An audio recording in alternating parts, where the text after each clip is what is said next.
तर आताची सगळ्यात महत्त्वाची आणि मोठी बातमी आपण पाहतोय। उपमुख्यमंत्री पदाचा राजीनामा देण्याची तयारी आता देवेंद्र फडणवीसांनी दाखवलेली आहे। मला सरकारमधून मोकळं करावं ही नेतृत्वाला विनंती असल्याचं फडणवीसांनी म्हटलेलं आहे। फडणवीसांनी आता राज्याच्या मंत्रिमंडळातून बाहेर पडण्याची इच्छा व्यक्त केली।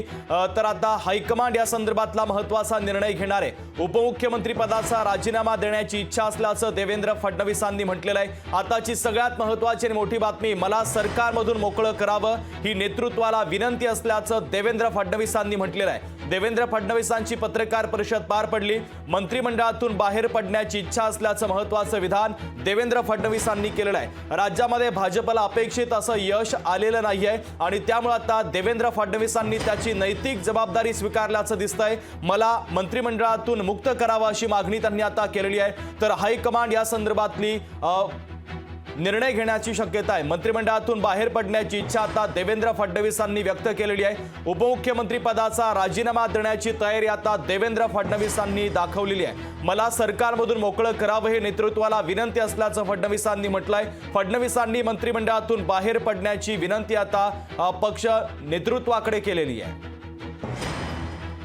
तर आताची सगळ्यात महत्त्वाची आणि मोठी ब्रेकिंग न्यूज आपण पाहतोय। देवेंद्र फडणवीसांनी भारतीय जनता पक्षाला महाराष्ट्रामध्ये अपेक्षित यश आलं नाही त्याची नैतिक जबाबदारी स्वीकारलेली आहे। फडणवीसांनी मंत्रिमंडळातून बाहेर पडण्याची विनंती आता केलेली आहे। मी पक्षाला एक विनंती अजून करणार आहे। अर्थात भारतीय जनता पक्षामध्ये पक्ष सगळे निर्णय करतो की आता मला विधानसभेकरता पूर्ण वेळ त्या ठिकाणी उतरायचा आहे।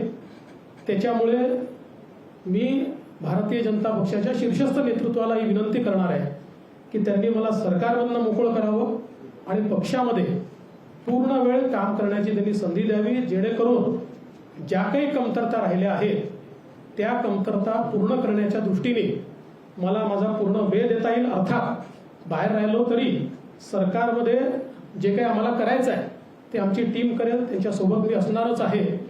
या संदर्भात लवकरच पक्षाच्या वरिष्ठांना मी भेटणार आहे आणि मग त्यांच्या सल्ल्याने ते जे सांगतील त्यानुसार पुढची कारवाई मी करेन।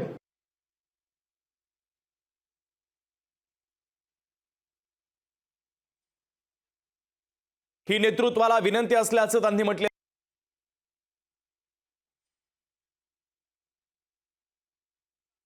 देवेंद्र फडणवीसांनी म्हटलेलं आहे। उपमुख्यमंत्री पदाचा राजीनामा देण्याची इच्छा असल्याचं देवेंद्र फडणवीसांनी म्हटलंय।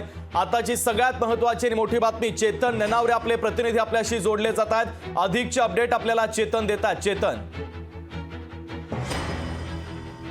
एकंदरीत सरकारमध्ये एक अंकुश म्हणून भाजपतर्फे उपमुख्यमंत्री पद म्हणून देवेंद्र फडणवीस काम करत होते। मुख्यमंत्री पदानंतर एकंदरीत उपमुख्यमंत्री पदावर काम करताना अनेक वेळा आपण पाहिलं असेल, ज्यावेळी सरकार स्थापन झालं नव्याने त्यावेळीही एकंदरीत वेगळे तर्क लावले जात होते। मात्र सातत्याने मुख्यमंत्री एकनाथ शिंदे यांच्या पाठीशी खंबीरपणे उभे राहत देवेंद्र फडणवीस यांनी सरकार हाकताना आपल्याला पाहिलेलं होतं। याशिवाय यानंतरही अजित पवार यांचा सरकारमध्ये समावेश झाला, त्यावेळी सुद्धा फडणवीस सरकारमधून बाहेर पडणार का असा प्रश्न उपस्थित होता। मात्र सोबत अजित पवार यांच्या उपमुख्यमंत्री म्हणून त्यांनी काम केलं होतं। मात्र आता एकंदरीत लोकसभेच्या निवडणुकीमध्ये जी पराभव झालेला आहे त्याची जबाबदारी स्वीकारत कुठेतरी आपण सरकारमध्ये असल्यामुळे पक्ष संघटनेमध्ये कमी पडल्याचं त्यांनी एकंदरीत जाहीर कबूल दिलेली होती आणि म्हणूनच पक्ष नेतृत्वाला विनंती करत आता सरकारमधून बाहेर पडत पुन्हा एकदा पक्ष संघटना मजबूत करण्याचं काम आहे ते करण्यासाठी त्यांनी ही इच्छा व्यक्त केलेली आहे। त्यामुळे आता पुन्हा एकदा नरेंद्र मोदी असतील किंवा अमित शहा असतील आणि एकंदरीतच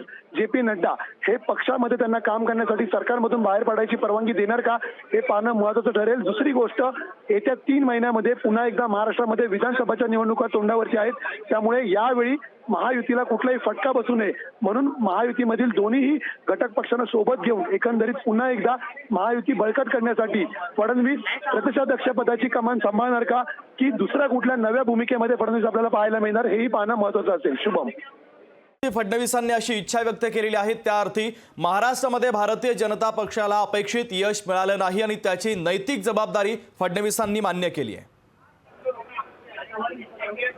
निश्चितच शुभम, एकंदरीत आपल्याला पाहावं लागेल की ही नैतिक जबाबदारी घेतलेली आहे, कारण देवेंद्र फडणवीस म्हणून मी स्वतः ही जबाबदारी स्वीकार असल्याचंही त्यांनी कबुली दिली. कारण काही ठिकाणी उमेदवार निवडताना ही चूक झाल्याचं त्यांनी मान केलेलं आहे. ज्या ठिकाणी 2 टर्म खासदारकी होते त्या ठिकाणी जी स्थानिकांमध्ये एक नाराजी झालेली असती ती कुठेतरी ओळख झाली नाही. दुसरी महत्वाची गोष्ट, संविधान बदलण्याची जी गोष्ट होती, जो नरेटिव्ह सेट करण्यात आला सरकारमध्ये असल्यामुळे कुठेतरी पक्ष स्तरावरती या ठिकाणी आपण कमी पडलो, हेही त्यांनी मान्य केलं. आणि सर्वोच्च नेता राज्यातील म्हणून प्रदेशाध्यक्ष नव्हे तर माझी ही जबाबदारी आहे अशी त्यांनी कबुली दिली. म्हणूनच एकंदरीत आता पक्ष संघटनेमध्ये पूर्ण वेळ काम करण्यासाठी सरकारमधून बाहेर पडण्याची गरज त्यांनी या ठिकाणी व्यक्त केलेली आहे. शुभम. लोकशाही मराठी ऐका, पहा, जागरूक रहा.